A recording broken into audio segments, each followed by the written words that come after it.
अस्सलाम वालेकुम। आज की वीडियो में हम करेंगे एक्सरसाइज 8D है जो mathematics book 3D3 7th edition जो न्यू एडिशन आया है उस एक्सरसाइज है ये, और इसका हम करेंगे क्वेश्चन नंबर 8। इससे जो पिछले क्वेश्चन से पहले करवा चुकी हूँ उसका लिंक मैं डिस्क्रिप्शन में दे दूँगी, आप वहाँ से देख लीजिएगा। और अगर अभी तक आपने मेरा चैनल सब्सक्राइब नहीं किया तो उसको सब्सक्राइब कर दीजिए और बेल आइकन को लाजमी प्रेस कर दीजिएगा ताकि आपको न्यू आने वाली वीडियोस के बारे में पता चल सके। तो स्टार्ट करते हैं। हमारे पास क्वेश्चन नंबर 8 है कि the figure shows the cross section of the roof of an old cottage. It is given that the AP is equals to 5 meter, PC is equals to 8 meter and angle APC is equals to 60 degree and angle ABC is equals to 45 degree. Find the length of AB and the length of AC. अब हमारे पास यहाँ पे क्या है, एक old cottage है, ठीक है, जिसमें उसकी साइड जो हमारे पास गिवन है, एक AP है जो कि 5 मीटर है, PC 8 मीटर है, एंगल APC 60 डिग्री है और एंगल ABC 45 डिग्री है। गिवन है हमारे पास ये साइड्स। हमने क्या फाइंड करना है, हमने फाइंड करना है लेंथ ऑफ ए बी। ये जो ए बी है इसकी लेंथ को हमने फाइंड आउट करना है और द लेंथ ऑफ ए सी, इन दोनों को हमने फाइंड आउट करना है। ए बी और ए सी को हमने फाइंड आउट करना है, ठीक है। तो इसमें सबसे पहले हम क्या कर लेते हैं, हमने ए बी को फाइंड आउट करना है तो पहले हम इस ट्राइंगल के ऊपर आते हैं जो मेरे पास ट्राइंगल यहाँ पे है, जो ए पी बी है, ये वाला जो ट्राइंगल है, ठीक है, इसमें हम आते हैं। तो इसमें ये जो एंगल है ये हमारे पास अननोन है तो इसको हम इजीली फाइंड आउट कर सकते हैं। वो इस तरह फाइंड आउट कर सकते हैं कि ट्राइंगल में जो एडजेसेंट एंगल्स होते हैं स्ट्रेट लाइन पे, और उनका जो सम है वो किसके इक्वल होता है 180 डिग्री के। तो वो चीज़ मैं यहाँ पे लिख लेती हूँ। तो यहीं से हम इसको स्टार्ट करते हैं। तो मैं यहाँ पे लिख लेती हूँ जो सोल्यूशन, बल्कि नेक्स्ट शीट पे कर लेते हैं ताकि जो है वो फुल पार्ट एक ही जगह पे आ जाए। तो मैं यहाँ पे लिख लेती हूँ सोल्यूशन। अभी हम कर रहे हैं इसका फर्स्ट पार्ट। तो इसमें मैं लिख लेती हूँ कि angle A P B is equals to, हमारे पास क्या हो जाएगा कि ये हमने फाइंड आउट करना है ना, ए पी बी। तो 180 डिग्री में से अगर मैं 60 को माइनस कर दूँ तो मेरे पास क्या आ जाएगा, ये वाला एंगल आ जाएगा। पर अगर फिर भी नहीं समझ आ रही तो इसको हम यहाँ पे क्या कर लेते हैं, प्लस कर देती हूँ, A B P plus A P C, ठीक है, ये वाला angle plus angle A P C. इन दोनों का सम किसके इक्वल होगा 180 डिग्री के। रीज़न क्या है कि एडजेसेंट एंगल्स हैं स्ट्रेट लाइन पे। तो मैं यहाँ पे लिख देती हूँ adjacent angles on straight line, ठीक है, स्ट्रेट लाइन पे एडजेसेंट एंगल्स हैं, इस वजह से इनका जो सम है वो किसके इक्वल है 180 डिग्री के इक्वल है। तो ए पी बी जो है वो हमारे पास किसके इक्वल है, इसको तो हमने फाइंड आउट करना है। और ए पी सी जो है ये मेरे पास 60 डिग्री के इक्वल है। तो मैं यहाँ पर लिख दूँगी कि angle A P B plus यहाँ पे मेरे पास क्या 60 degree plus 60 degree is equals to मेरे पास क्या है 180 डिग्री। तो यहाँ पे माइनस कर लेते हैं। तो angle A P B is equals to 180 degree minus 60 degree. तो यहाँ पे क्या आ जाएगा, angle A P B is equals to मेरे पास आ जाएगा 120 डिग्री, ठीक है। तो ये मेरे पास एंगल आ गया 120 डिग्री।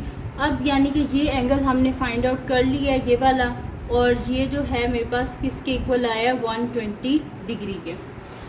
अब यहाँ पे हमने क्या फाइंड आउट करना है, हमने फाइंड आउट इस ए बी को करना है। तो यहाँ पे हम साइन रूल को अप्लाई कर लेते हैं। तो साइन रूल क्या होता था जो पिछले एक्सरसाइजेज में हम करते रहे हैं कि साइड और उसकी ऑपोजिट जो एंगल होता है उसकी रेशो इक्वल होती है, बाकी जो दो ऑपोजिट एंगल्स हैं और उनकी जो साइड्स हैं उनकी रेशोज़ के इक्वल होता है। तो यहाँ पे गिवन कौन सा हमारे पास, ये वाला एंगल और ये वाली साइड दोनों गिवन है।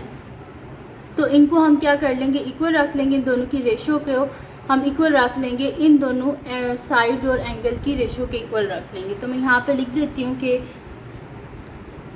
Using sine rule. तो साइन रूल हमारे पास क्या होता था कि साइड और उसका जो ऑपोजिट एंगल है, ठीक है, इनकी रेशो इक्वल होती है। जो गिवन साइड और उसके ऑपोजिट जो हमारे पास साइड है, एंगल और उसके ऑपोजिट जो साइड है इनकी रेशो के इक्वल। तो यहाँ पे हमने फाइंड क्या करना है, ए बी। तो मैं लिख लेती हूँ ए बी डिवाइडेड बाय इसके ऑपोजिट मेरे पास कौन सा एंगल है, ये वाला एंगल है ना, ए बी के ऑपोजिट 120 डिग्री है। तो मैं लिख दूँगी A B divided by sine 120 degree is equals to, हम यहाँ पे लिख देंगे कि मेरे पास ये साइड है और ये साइड है मेरे पास और ये इसके ऑपोजिट एंगल है। तो मैं लिख दूंगी कि 5 डिवाइडेड बाय साइन 45 डिग्री। तो 5 डिवाइडेड बाय साइन 45 डिग्री। तो इसको हम फाइंड आउट कर लेते हैं कि यहाँ पे ये जो गिवन एंगल्स हैं। तो मैं यहाँ पे लिख लेती हूँ साइन 120। तो ये मेरे पास इक्वल आ रहा है 0.8660। तो मैं यहाँ पे लिख देती हूँ कि A B divided by 0.8660 is equals to 5 divided by sine 45, तो साइन 45 मेरे पास आ रहा है यहाँ पे साइन 45, तो ये मेरे पास इक्वल आ रहा है 0.7071। तो मैं यहाँ पे लिख देती हूँ 0.7071। तो ए बी मेरे पास किसके इक्वल आ जाएगा, इसको उससे मल्टीप्लाई कर देते हो। 5 मल्टीप्लाई बाय 0.8660 डिवाइडेड बाय 0.7071। ठीक है, इनको हम क्या कर लेते हैं, आपस में मल्टीप्लाई कर लेते हैं। तो मेरे पास आ जाएगा 5 मल्टीप्लाई बाय 0.8660। तो यहाँ पे मेरे पास आ रहा है 4.33। तो मैं यहाँ पे लिख देती हूँ 4.33 डिवाइडेड बाय 0.7071। तो दिस इम्प्लाइज ये मेरे पास क्या आ जाएगा 4.33 डिवाइडेड बाय 0.7071। तो यहाँ पे मेरे पास इसका आंसर आ जाएगा 6.12 के बाद 3 है, तो यानी कि मेरे पास आ जाएगा 6.12। दिस इम्प्लाइज मेरे पास आ गया 6.12 मीटर, यानी कि मैंने इसे राउंड ऑफ किया टू 3 सिग्निफिकेंट फिगर्स तक। ठीक है, तो ए भी मेरे पास आ गया 6.12 मीटर्स। तो यहाँ पे हो गया जी इसका फर्स्ट पार्ट जो है वो कंप्लीट सॉल्व हो गया। हमने क्या कर लिया, फाइंड आउट कर लिया ए बी को। तो ए बी मेरे पास आ गया 6.12 मीटर्स। ठीक है, तो ये आ गया फर्स्ट पार्ट का सोल्यूशन। अब चलते हैं इसके सेकंड पार्ट की तरफ, जिसमें हमने क्या फाइंड आउट करना है, लेंथ ऑफ ए सी। ये जो ए सी है इसको हमने फाइंड आउट करना है।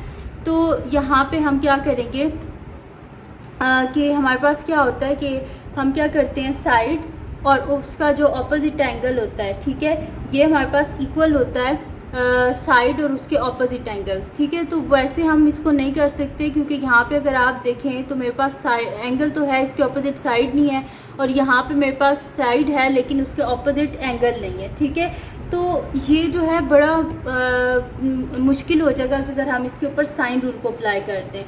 तो इस वजह से हम यहाँ पे क्या करेंगे, कोसाइन रूल को यूज़ करेंगे। ठीक है, तो यहाँ पे मैं कोसाइन रूल यूज़ करूँगी। तो मैं नेक्स्ट शीट ले लेती हूँ और उस पर मैं यहाँ पे लिख लेती हूँ कि by using cosine rule solution second part. क्योंकि यहाँ पे अगर हमारे पास एंगल है तो उसके ऑपोजिट साइड नहीं है, और अगर साइड है तो उसके ऑपोजिट एंगल नहीं है, इस वजह से इसको सॉल्व करना मुश्किल होगा। तो अगर हम साइन रूल को यूज़ करें, लेकिन कोसाइन रूल से हम इसको ईजिली सॉल्व कर सकते हैं। तो इसी वजह से लिख देंगे जी सोल्यूशन सेकंड पार्ट। तो मेरे पास यहाँ पे मैं लिख देती हूँ यूजिंग कोसाइन रूल। तो यहाँ पे मेरे पास आ जाएगा कोसाइन रूल है। तो कोसाइन रूल क्या होता है हमारे पास कि हमने जो भी साइड को फाइंड आउट करना होता है वो हमारे पास ये, जैसे कि मैंने ए सी को फाइंड आउट करना है, तो मेरे पास आ जाएगा A C whole square is equals to जो इसके ऑपोजिट दो साइड्स हैं उनका स्क्वायर का सम लेंगे हम, यानी कि मैं यहाँ पे लिख दूँगी P C whole square plus A P whole square. ठीक है, तो इसको लिख देते हैं कि A P whole square plus P C whole square minus 2 times जो दो गिवन साइड्स होती हैं 2 into A P into P C, और कॉस ये जो हमारे पास साइड हमने फाइंड आउट करनी होती है ना, इसके जो ऑपोजिट एंगल होता है यानी कि कॉस 60 डिग्री।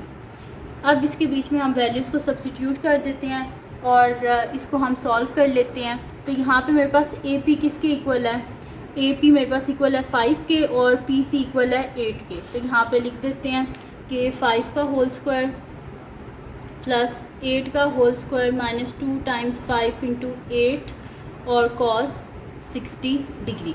तो 5 का स्क्वायर 25 प्लस 8 का स्क्वायर 64 माइनस यहाँ पे क्या आ जाएगा 5 8 हमारे पास होता है 40 इंटू 2 क्या हो जाएगा मेरे पास यहाँ पे 80 हो जाएगा, और cos 60 डिग्री हमारे पास 1/2 होता है, लेकिन फिर भी देख लेते हैं cos 60 इज इक्वल्स टू मेरे पास क्या आ रहा है 1/2। तो मैं यहाँ पे लिख देती हूँ इंटू 1/2। तो 2 40 80 हो जाएगा, यानी कि 25 प्लस 64 माइनस 40। तो यहाँ पे इसको देख लेते हैं कि मेरे पास इसका क्या आंसर आएगा। तो 25 प्लस 64 माइनस 40, तो इसका आंसर मेरे पास आ रहा है यहाँ पे 49। तो मैं यहाँ पे लिख देती हूँ कि A C whole square is equals to 49। यहाँ पे भी एज इट इज़ आएगा ए सी होल स्क्वायर और ए सी होल स्क्वायर। ठीक है, ये आ गया 49। बोथ साइड पे हम क्या कर लेंगे, यहाँ पे स्क्वायर रूट ले लेंगे। तो square root of A C whole square is equals to square root of 49, square और square root cancel out, A C is equal to जब स्क्वायर रूट हटता है तो साथ प्लस माइनस का साइन आता है और 7 का स्क्वायर होता है 49। तो इस वजह से मेरे पास आ गया यहाँ पे 7, क्योंकि साइड्स हमेशा पॉजिटिव होती हैं तो मैं इसी वजह से यहाँ पे लिखूँगी since A C is greater than 0, यानी कि ए सी मेरे पास क्या आ जाएगा 7 और साथ में मीटर। ठीक है, तो ए सी आ गया मेरे पास 7 मीटर आ गया। तो ये हो गया मेरे पास इसका आंसर और यहाँ पे हो गया जी इसका सेकंड पार्ट भी सॉल्व। तो ये थी आज की वीडियो जिसमें मैंने आपको करवाया एक्सरसाइज 8D का क्वेश्चन नंबर 8। तो अगर ये वीडियो आपके लिए हेल्पफुल है तो उसको लाइक कीजिएगा, मेरे चैनल को सब्सक्राइब कीजिएगा और बेल आइकन को लास्ट में प्रेस कर दीजिएगा ताकि आपको न्यू आने वाली वीडियोज़ के बारे में पता चल सके। और जो मेरा सेकंड चैनल है जिसके बीच मेरी कुकिंग की, क्राफ्ट्स की, रिडल्स की, ट्रैवलिंग की वीडियोज़ हैं, उसका लिंक डिस्क्रिप्शन में, उसको सब्सक्राइब कर दीजिएगा। और जो मेरी बहन का चैनल है उसका लिंक भी डिस्क्रिप्शन में, उसको सब्सक्राइब कर दीजिएगा। और अपनी दुआओं में लाजमी याद रखिएगा। अल्लाह हाफ़िज़।